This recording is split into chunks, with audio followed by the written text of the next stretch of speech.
l'assistance منكم تاخذوا الاماكن تاعكم وتسمحوا للاستاذ باش يقدم العلم تاعو. شكرا. Donc, nous allons, au travers de cette petite communication, développer quelques éléments d'une gestion de projet.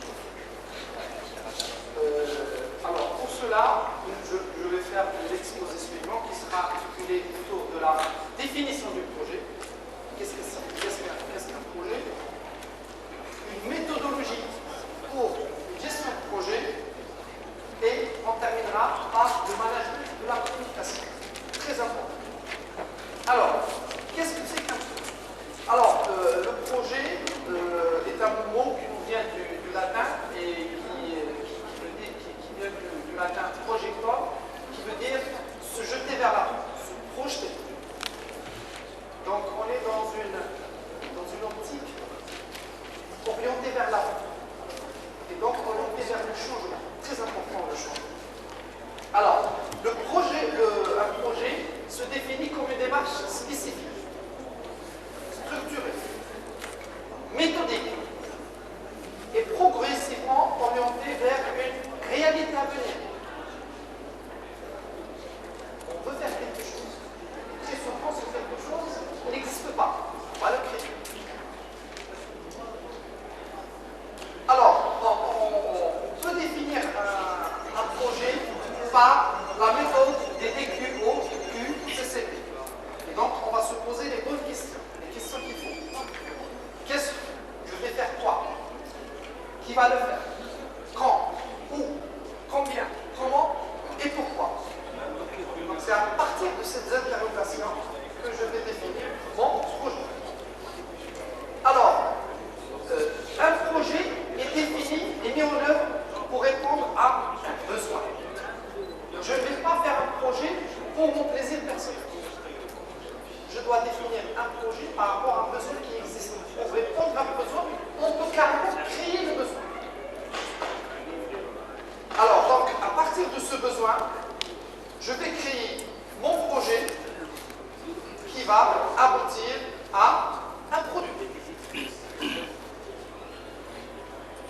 Sur un marché donné, je trouve qu'un besoin existe. À partir de ce besoin, je vais créer mon projet et ce projet va aboutir à un produit. Alors, si on définit un produit ou un projet, on pourra aussi définir un produit parfait. Il n'existe pas. Mais d'un point de vue philosophique, on peut le définir. Alors, ce produit parfait, c'est un produit fabriqué sans aléa. Bon du premier goût, au juste prix, d'utilisation au moindre coût, de maintenance nulle et toujours disponible. Donc, à partir de ça, je vais essayer de me rapprocher de cette vision idyllique du produit. Alors, pour cela, on peut définir plusieurs types de projets, et donc des profils de projets. Alors, on peut commencer par définir les grands projets. Un grand projet peut être défini par son investissement, la taille, l'autoroute Est-Ouest. Il peut être aussi défini par la complexité technologique. On peut être développé un iPod qui se tient dans la main, qui est technologiquement très compliqué, mais d'un coût d'utilisation après beaucoup plus relatif.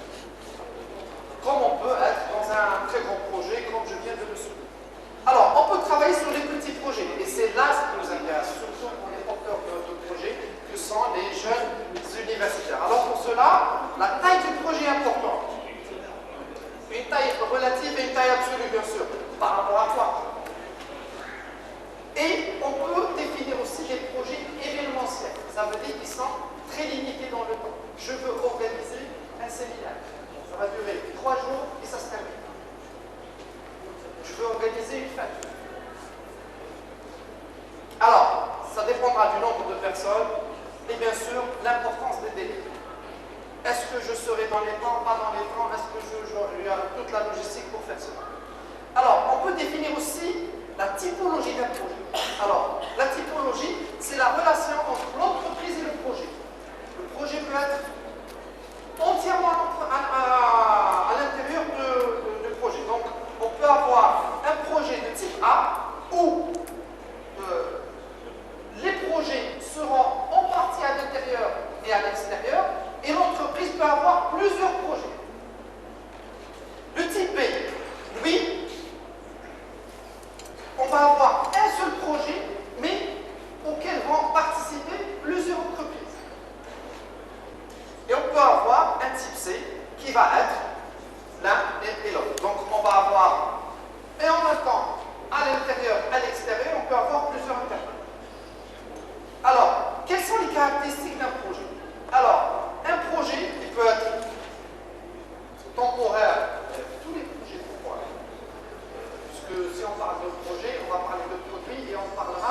Donc on a un début et on a une fin.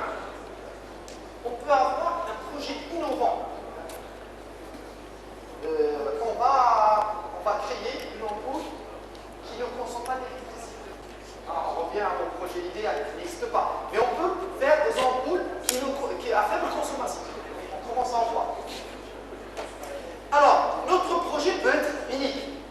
Un milliardaire va vous demander une voiture unique, un salon unique, une maison unique, par exemple, le cas de l'unicité et la construction d'une villa. Il n'y a aucune personne qui voudrait que sa villa ressemble à celle du voisin.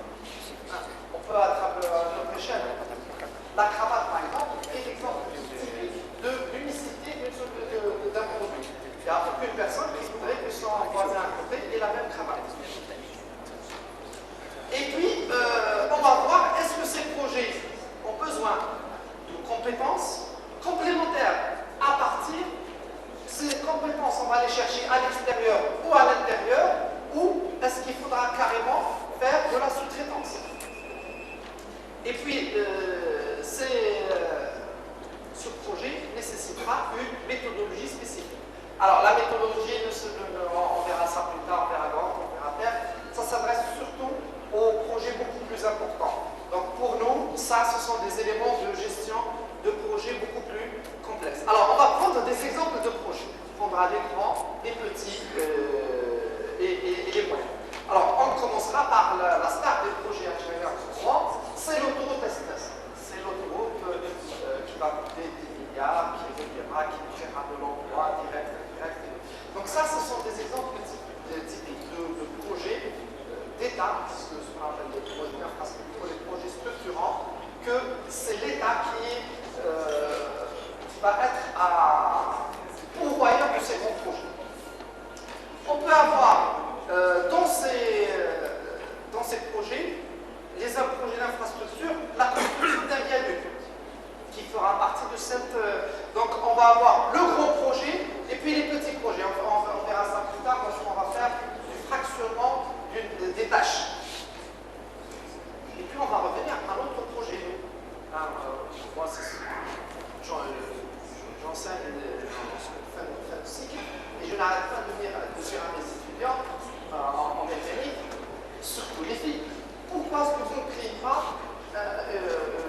une entreprise de vente de pièces détachées? Est-ce que les gens qui les font ce type d'activité sont plus compétents que vous et d'autant plus que ce n'est pas un gros investissement. L'engin, par exemple, ils pourront facilement vous financer. Bon, on reviendra après à l'esprit d'entrepreneuriat chez nos étudiants qui est vraiment un gros problème et une grosse lacune. On peut être ingénieur chez Airbus et avoir un projet de construction d'un plus lourd. Et puis, on reviendra toujours aux positions suivantes, la construction d'un tramway ou d'un métro. Quand ces projets sont très à la mode et d'actualité dans une ville comme Constantine, on va avoir beaucoup de projets de ce type. Donc, il est important que nos étudiants s'intéressent à développer du service autour de ces grands projets. C'est très important, le développement du service qui est quand même le parent pauvre de toute l'activité économique en Algérie. Alors, maintenant on va voir l'organisation d'un projet. Alors, un projet, on va les définir par un périmètre. Moi, je veux ouvrir une entreprise de pièces détachées qui va activer dans une ville, même dans un quartier, peut-être dans un. Si j'ai une boulangerie, ça sera vraiment un périmètre très petit. Donc il faut que je définisse au préalable quel est le périmètre de mon projet. Alors, c'est une délimitation précise. Alors, ça peut être une délimitation dans l'espace, dans le temps et dans le produit lui-même. À qui je vais faire, qui s'adresse mon produit. Alors, ensuite, j'ai le lotissement de mon projet. Ça veut dire, après avoir fait mon périmètre, je vais dire, je vais fabriquer, pour revenir toujours à l'exemple pièce détachée, moi je vais vous vendre de la pièce détachée d'origine. Ça va donner une spécificité à mon projet. Je vais vendre de la pièce détachée coréenne, par exemple, pour reprendre les exemples. Alors ensuite, je vais faire du regroupement. Donc le regroupement, chaque regroupement est un lot du projet. Et puis les lots peuvent se chevaucher. Alors maintenant, on va rentrer pour voir qu'est-ce que c'est qu'un projet. Alors, un projet est composé de deux parties fondamentales. Le chef de projet. On reviendra après au chef de projet. Alors, la réussite passe par une organisation rigoureuse et efficace de l'équipe de projet. Et cette organisation, c'est le chef de projet. Ça veut dire porteur du projet, du chef en fait. On va voir quelles sont les conditions pour cela. Il faut être motivé, parce que pour être chef, il faut être motivé. Donc il faut être propre porteur de son projet. Et puis, je vais voir dans ce chef va gérer une équipe. Et dans cette gestion de cette équipe, les relations humaines sont très importantes. Et ces relations humaines se développent et se cultivent. Alors, le chef de projet devra fixer les objectifs. Donc, quoi, qui, quand je vais fabriquer ou vendre ou produire quoi? Je vais le fabriquer pour qui? Et je vais le fabriquer quand? Donc les délais. Si moi je vais fabriquer un produit qui va arriver dans un marché qui va arriver soit en avance, parce que le marché n'est pas mûr, ou en retard, ça ne sert à rien. Donc, très important. Alors, le chef de projet doit tracer une stratégie. Qu'est-ce que nous voulons? Et une fois qu'on a défini notre stratégie, il faut définir aussi les moyens de cette stratégie. Choisir les personnes adéquates au projet, donc les collaborateurs. Motiver son équipe. Alors, très important la motivation de cette équipe. Très important, il faut que les gens comprennent que si vous êtes chef d'équipe, les gens qui travaillent avec vous ne travaillent pas pour vous. Ce sont les collaborateurs. Ça, c'est très important.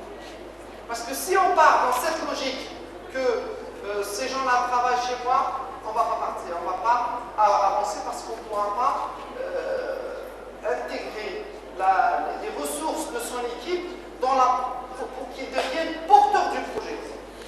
Il faut que ce soit leur projet. Alors donc, motiver son équipe en expliquant clairement les objectifs et l'importance du projet. Valoriser chaque membre. Valorisation. Oui, alors une valorisation, ça peut être comment? Eh bien, on va commencer à travailler, une petite tape dans le dos, oui. Aujourd'hui, ça y est. Ça suffit.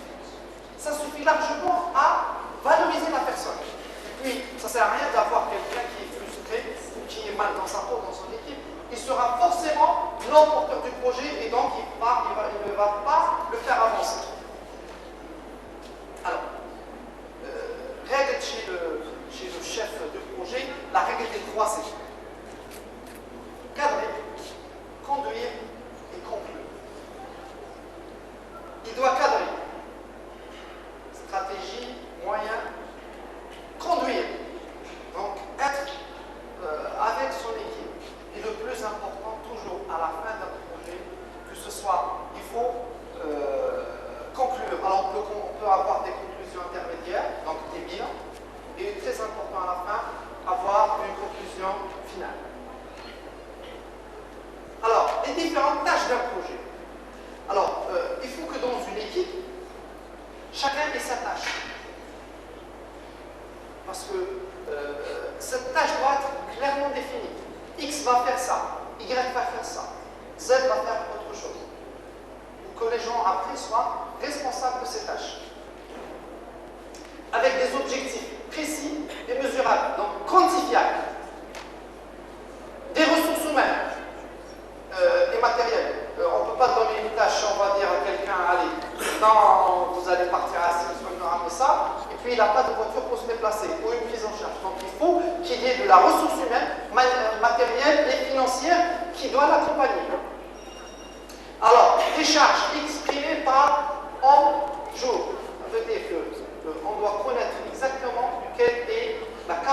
de chacun.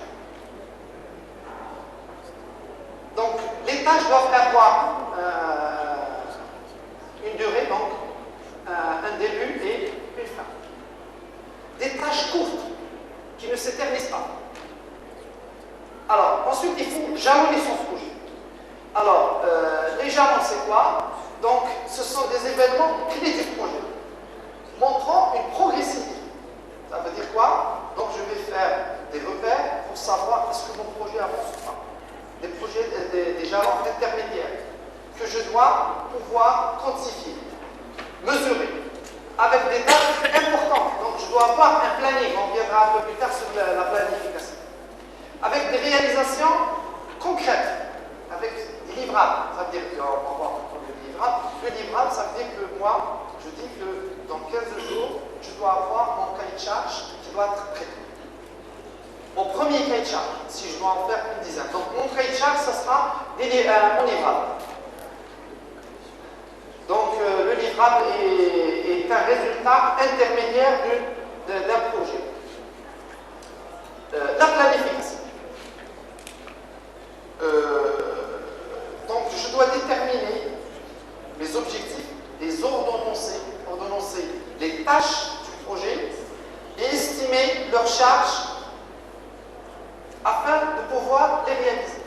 Je ne vais pas me fixer un objectif que je ne pourrai pas atteindre. Et pour cela, j'ai besoin de planification. Déterminer si les objectifs sont, après, il faudra faire le bilan. Donc, est-ce que mes objectifs intermédiaires ou finaux ont été réalisés, dépassés, suivre l'avancement du projet et affecter les ressources aux tâches. Tout à l'heure, on avait parlé du découpage d'un projet. Oui, je suis pas. Alors, dans le découpage d'un projet, on doit savoir les tâches de chacun. Par qui ces tâches doivent être faites. X doit aller à l'aéroport, recueillir les gens qui vont arriver dans l'avion si je fais un séminaire. Une autre personne va s'intéresser à la logistique, donc la restauration. Une autre personne va s'intéresser au transport, et ainsi de suite. Donc, définir exactement les tâches et les ressources pour ces tâches. La présentation de ces livrables. Et comment valider ces jalons? Ça veut dire faire régulièrement des séances bilan pour les valider. Est-ce que j'ai atteint mon objectif intermédiaire de la semaine, de la journée et du mois et peut-être du trimestre et de l'année?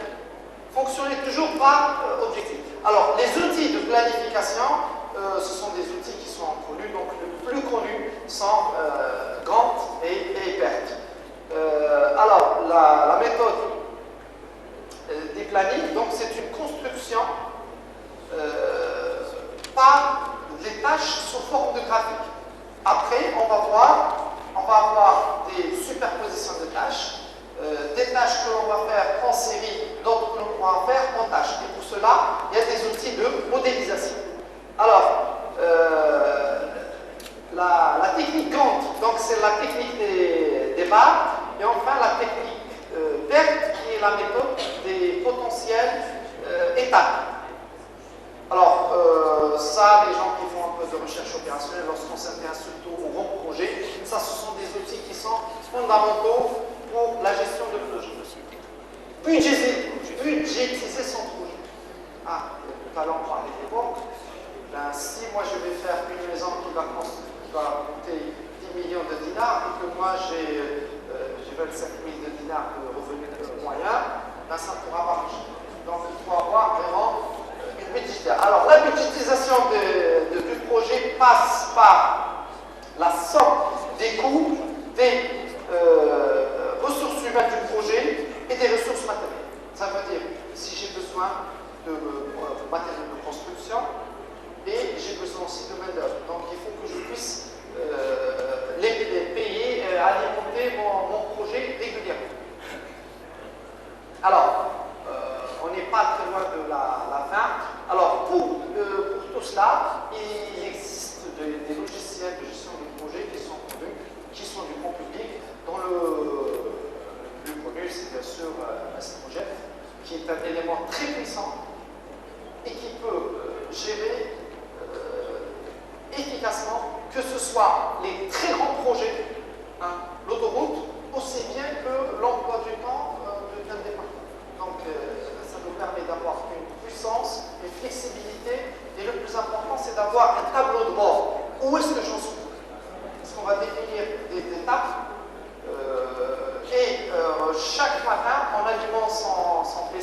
on doit savoir qu'est-ce que je dois faire aujourd'hui, qu'est-ce que j'ai fait et qu'est-ce que l'on pourrait faire.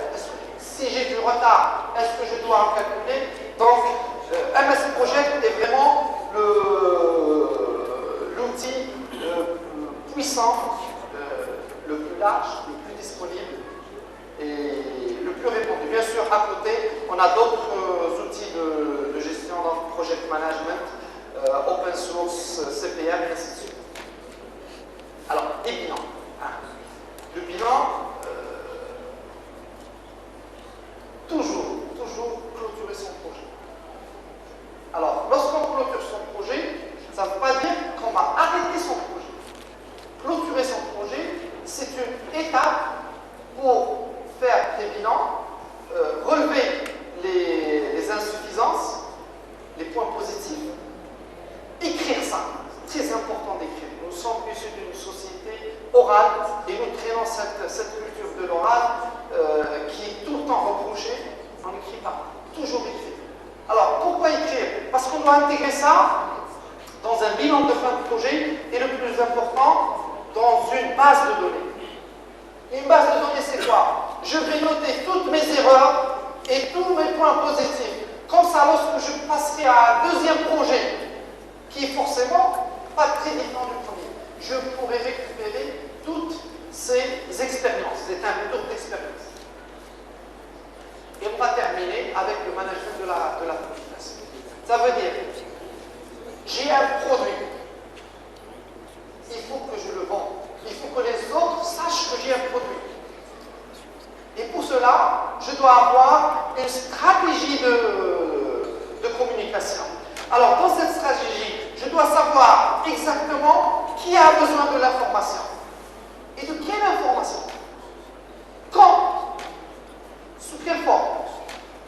Et pour cela, je dois développer un plan de communication et les supports de cette communication. Est-ce que je dois passer par les médias, télé, radio? Est-ce que je dois passer par les journaux? Est-ce que je dois faire de la communication de proximité, ainsi de suite?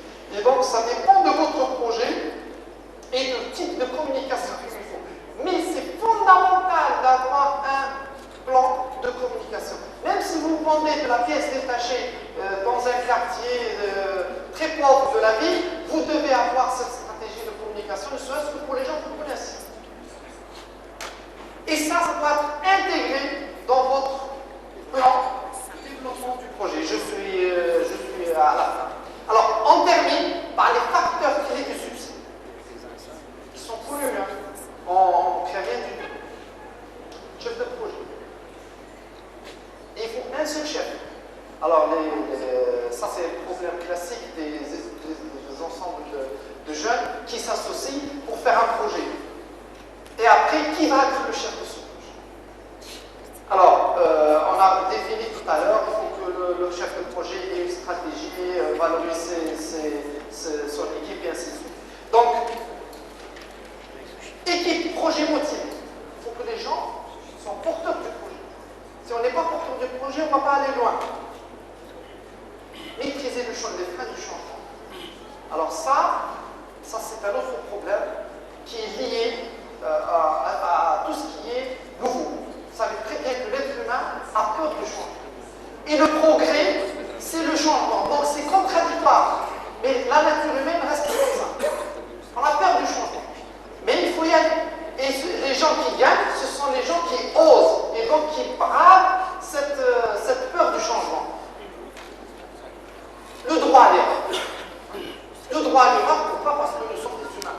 Nous ne sommes pas parfaits. Canal qui gagne. L'erreur ne doit pas être un échec. L'erreur doit être une étape de valorisation, de bilan et pour rebondir. Alors pour cela, qu'est-ce qu'il faut faire? Rechercher pourquoi. Comment faire pour que cela ne se reproduise? C'est ça ce qu'on a disait tout à l'heure. Et jamais dire ou chercher qui on est à l'origine. Ça, c'est la responsabilité de tous. Parce qu'on est une équipe. Ce n'est pas la faute à X ou Y. Non. C'est la faute parce qu'on n'a pas fait ça au bon moment ou lorsqu'il le fallait. Et résister